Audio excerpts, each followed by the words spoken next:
Hello and welcome back to the studio. If you're new here, my name is Katrina Crouch. I'm an artist, designer, and educator, and my passion is teaching the why behind the how.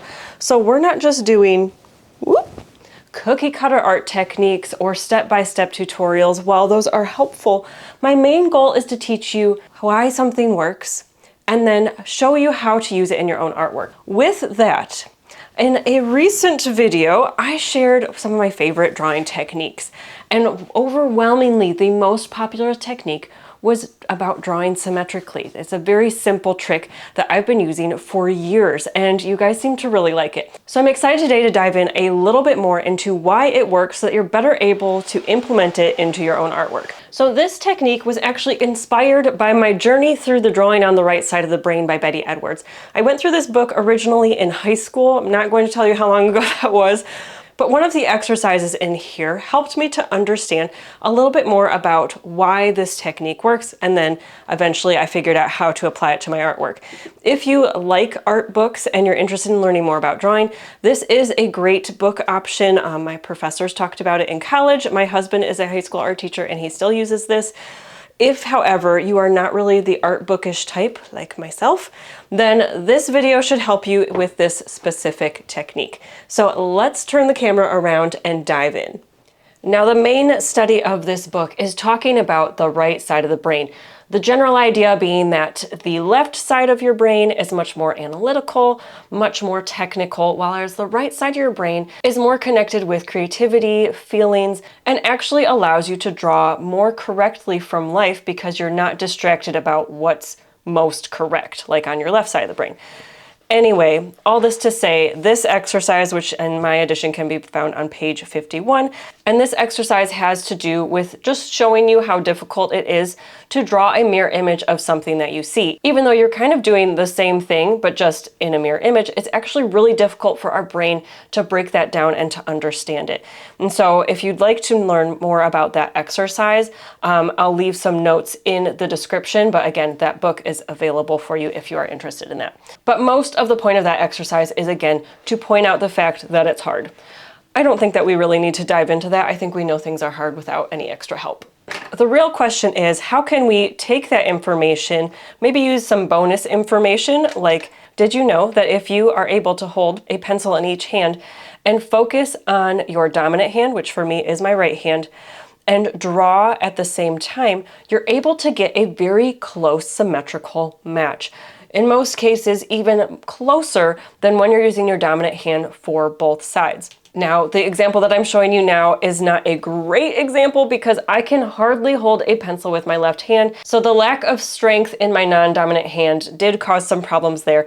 But the idea still reigns true. We want to have the brain communicating on both sides and working to their strengths. So this is how we then use this to our advantage. So let's make kind of a wonky vase shape. And again, I'm using vases because this is the primary way in which I use this technique. And I personally find these like long, smoother lines to be the most difficult section to repeat freehand on the other side. All right, so we've got kind of our wonky line here, and now I'm going to try to mimic it on the other side. Now I can try to just eyeball it, and because I have experience in art, it will be okay. However, it will not only be a ton easier, but it will look better overall if I follow this exercise.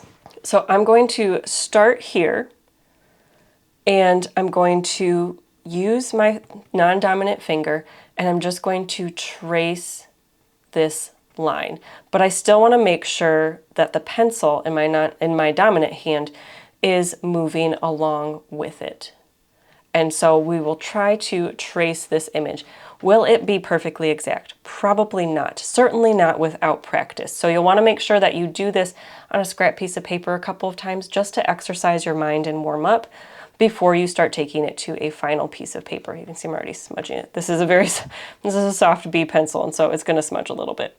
Okay, so I'm going to start, and you need to focus. This is where don't listen to music during this time. Don't listen to me necessarily. We're just going to go.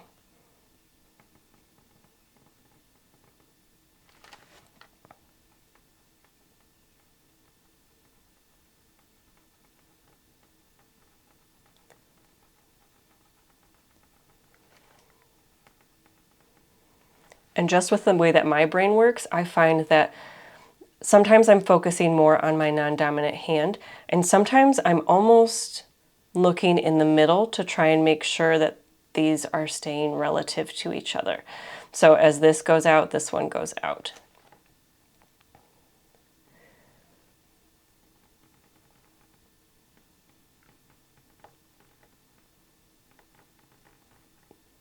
Going very slowly, so it's not very smooth.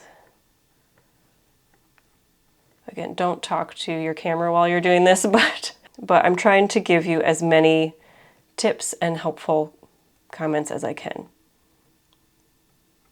So again, take a moment. If you like pick your finger up, take a moment to refocus. And then just make sure you're kind of getting that angle right.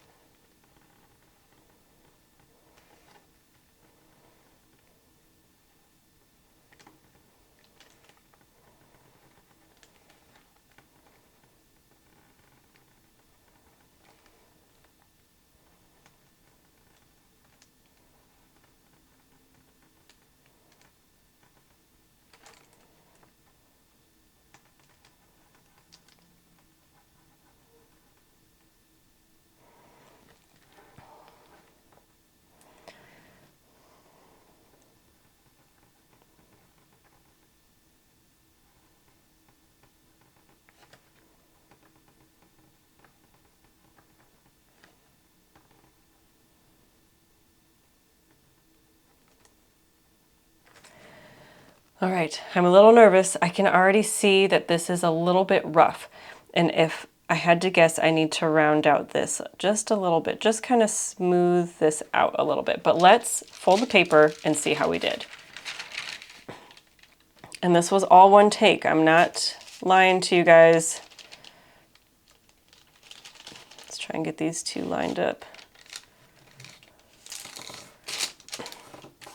So if we zoom in, this section almost perfect. I came in a little bit too much on my second side, but kind of was able to catch up. And you can see that this is this light line right here. I don't know if you can see that, this light line, that's where I would have guessed I needed to adjust.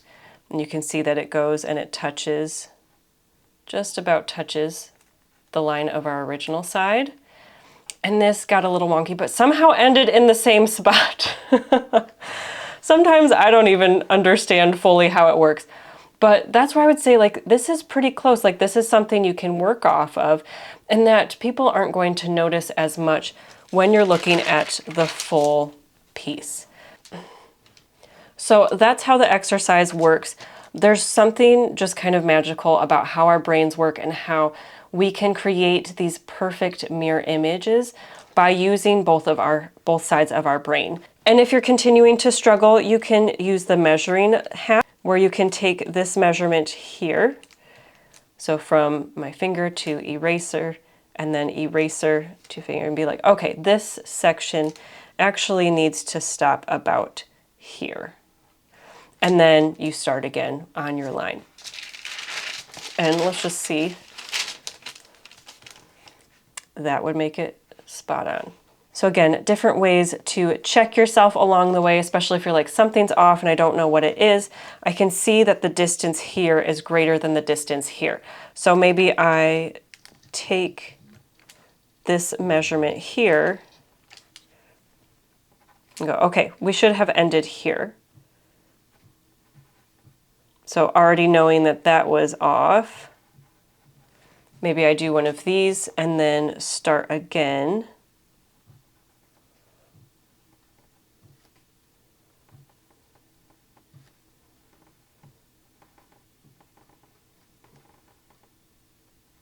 And so those are little ways that you can check yourself while you're creating. So unfortunately, I don't find it as helpful to go like horizontally to try and like create an ellipse and make it meet in the middle. I feel like ellipses, at least for me, that needs to be one fluid movement, or else it's going to be kind of irregular. I also haven't found that I can like do this horizontally. It needs to be kind of a vertical split.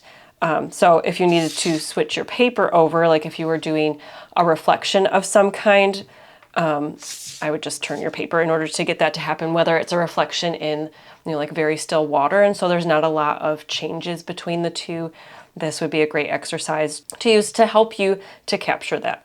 Anyway, I hope that you found this tutorial helpful overall and that you feel a little bit more equipped with just different ways that you can use this and how to fix any mistakes that might come along the way. Because like I said, this technique is not going to give you a perfect result every time, but adding other tricks and techniques in with the skills that we've developed here, you'll be able to get that perfectly symmetrical drawing without too much trouble. If you're interested in learning more about this technique and also just about drawing realistically in general, different tricks and techniques, and really the process that I follow with every single drawing I take, I just added a lesson with this technique, the exercises that led me to discover it, and some other step-by-step processes in my botanical drawing course. So that is my full-fledged drawing course. We start very elementary, but we get deep quickly, and it is designed to help you learn how to draw really whatever you want, though our focus is on flowers because obviously that is my favorite. Again, I hope that you found this information helpful, that you will let me know in the comment section down below, and that you will subscribe on your way there. I hope that you are having a wonderful, wonderful day, and until next time, happy drawing.